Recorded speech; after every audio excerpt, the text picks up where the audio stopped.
Mr. Emmel, with Fox News, we'd like to talk to you about your involvement with Iran. You're not selling them airplane parts.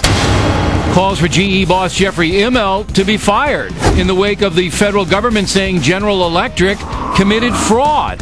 Dick Morris has some thoughts. Hi, I'm Bill O'Reilly. Thanks for watching us tonight. President Obama and corporate corruption. That is the subject of this evening's Talking Points memo. As you may know, the vicious recession we have now is largely driven by irresponsible corporations selling and buying bad mortgages and big oil, raising gas prices because of speculation. The Bush administration failed to oversee the chaos, and now most of us are suffering. President Obama campaigned on cleaning up corporate corruption. That was one of the changes we can believe in. But now the president has a major problem with the General Electric Corporation. Yesterday, GE agreed to pay $50 million to settle a fraud claim lodged by the federal government. Simply put, GE misled investors by cooking its books. There are many prominent CEOs on GE's board of directors. How can they live with that?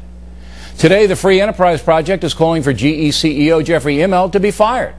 And certainly Mr. Immelt has a lot of explaining to do, because this is the same GE that has received $139 billion in government-backed low-interest loans. In other words, taxpayer bailout money. Think about that. GE defrauds the public, has to pay $50 million in fines, but could conceivably use taxpayer loan money to do it. Amazing. Situation directly touches the president because NBC News, owned by GE, has been perhaps Barack Obama's biggest supporter in the media. And Jeff Immelt was rewarded for that when President Obama appointed him to his economic advisory board. And there's more. GE now claiming to be a green company, saying it wants to clean up the environment and be paid for doing it. But that goes against General Electric's drastic pollution of the Hudson River. It's high time that GE clean up the Hudson River PCB contamination and all the other Superfund sites that they're responsible for around the country. It's still in litigation. By the way, some analysts believe the General Electric stands to make hundreds of millions if cap and trade passes. Something very wrong about all of this, ladies and gentlemen. A major American corporation promoting the election of Barack Obama and then seeking to profit from his policies. I mean, it's very simple. The Securities and Exchange Commission says GE is guilty of fraud. So how can its CEO, Jeffrey Immelt, be advising President Obama? That's insane.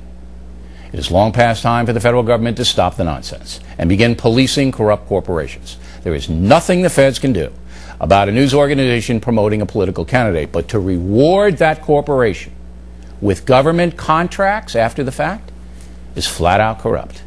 So we are going to continue watching this situation very closely. President Obama needs to distance himself from the General Electric Corporation immediately.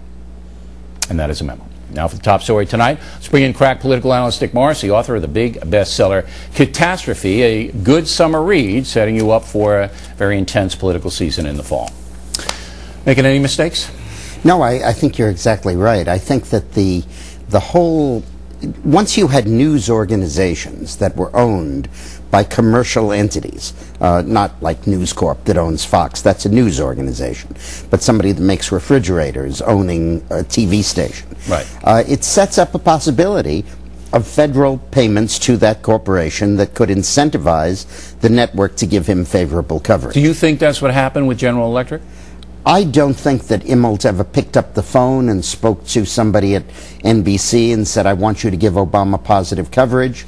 But I do believe that the corporate culture in one of these shops becomes pro-Obama, and that filters down to the news organization in all kinds of different ways. I saw that a little bit, no news organization tie-in, in the Clinton administration, where at this time it was the L'Oreal Corporation, headed by a guy named Bernie Schwartz. And Bernard Schwartz contributed $632,000 in soft money to the Clinton organization and the Democratic Party in the 96 and 98 election cycles. And in 96, Clinton granted L'Oreal and Hughes a waiver to permit them to help China launch satellites. And the U.S. government Justice Department investigated L'Oreal because of charges that they actually provided China with technologies that were proprietary to the U.S. Did Clinton do that because he gave the money? I don't think there's ever a quid pro quo, But I think the warm relations between the two, the yachting together, the vacationing together, the speaking together, the appearing at events together, led to a long-time association between him and that bad corporation. appearances. Well, now we have Barack Obama, who, under his administration, is granted $139 billion in very low-interest loans to General Electric, who now has to pay $50 million to the government because it defrauded investors. I mean, how can the taxpayers be giving General Electric billions and then the companies accused of fraud? And you make a key point here that will be a theme, I would hope, of these programs in the future, because he has given away $800 billion of TARP money to various banks and companies. He being President Obama. Yeah. Now, let's look at those corporate executives, look at their PACs, look at their employees, and see what campaign contributions have flowed. See, what I'm worried about and here... Obama has not said that directed the Democratic Party or his campaign committee or Democratic senators to refrain from taking contributions from entities that received federal money on their lookout. And that's what I was going to say. What I'm worried about here is the appearance of corruption. I mean, I don't think Barack Obama is saying, okay, because NBC News helped me get elected, I'm going to give General Electric A, B, C, and D. I don't think he's doing that. I could be wrong. He might be doing it, but that would be unbelievably corrupt. Okay?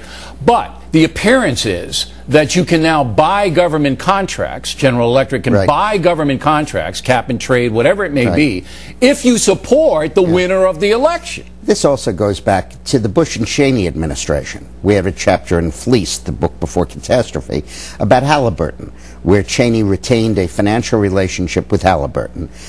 Said he severed it, but really didn't. He owned stock in it. And Halliburton got away with unbelievable shenanigans in dealing with Iraq. And the left went wild on it. Left went wild, and they were right. They were right. We have a chapter in our book about that. Whenever you have a company, a corporation, moving in too cozy with the president, as you're inviting them to do with the TARP money and the other bailouts, the potential here for corruption is enormous. And when you have the news media itself implicated, nobody's going to cover it. All right. Let's turn to, I'm asking every guest tonight, every political guest tonight, to grade Barack Obama. It's been a little bit more than 6 months that he's been in office. What would you give him, overall grade? By his lights, he gets an A. By my lights, he gets an F. You're giving him an F? An F. Really? By his lights, he doubled government spending. He increased government spending. Okay, but I'm not worried about what he thinks. Okay. But you're giving him a flat out F. Really? He took office, there was a $3 trillion government spending, now it's $4 trillion. He took office, the federal budget deficit was $1 trillion, now it's $2 trillion. He took office, we had a healthcare system, have a healthcare system that's the envy of the world. He's doing everything he can to cut Medicare. The healthcare system's not the envy of the world. Come on. Do you know of any other country where people come for cancer treatments? Well, do they go to Canada? Do they go to Britain? The skill of our doctors and nurses and our technologies, absolutely. And our medicines. The way it's executed is really hurting a lot of people. Look, confidence in the American healthcare system, according to Rasmussen, has doubled to 48%. Yeah, because they're comparing it to the chaos that the Obama administration is creating. The point is that, medical care costs extra money. So you're giving him an F, a flat-out flunk grade. He has extended the recession. He has created a budget deficit that will trigger massive inflation. He has created he's federalized the auto industry, and he's never going to be able to get rid of it. And he's threatening to destroy our healthcare system and outsource our manufacturing. What would you give him? An F is a promotion. All right, I'm not giving him a grade tonight. I'm going to let my guests do it, so if anybody's not sure about that, read Catastrophe. I knew you were going to say read Catastrophe. I knew Morris was going to say That's why I wrote it, to justify my F. All right. Dick Morris, everybody.